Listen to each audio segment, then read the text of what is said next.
नमस्कार दोस्तों, आईपीएल 2025 में आज जो हुआ उसे देखकर सिर्फ एक ही बात की जा सकती है।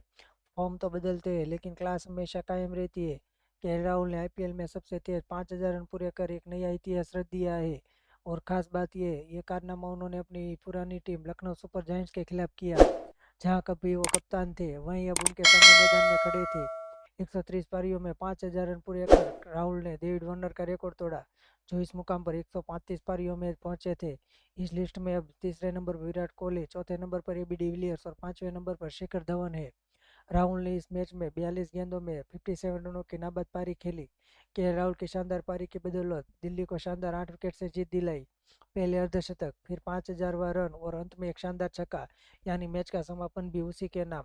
और सबसे दिलचस्प नज़ारा, कैमरा बार बार एलएसजी के मालिक संजीव गोयनका की तरफ जाता रहा, जिन्होंने राहुल को छोड़कर 27 करोड़ में ऋषभ पंत को लिया, जो अब तक इस सीजन में लगातार फ्लॉप साबित हो रहे हैं। तो दोस्तों, क्या संजीव गोयनका को राहुल को छोड़ने का प्रस्ताव हो रहा होगा? आपको क्या लगता है? हमें कमेंट में ज़रूर बताइए। जय हिंद।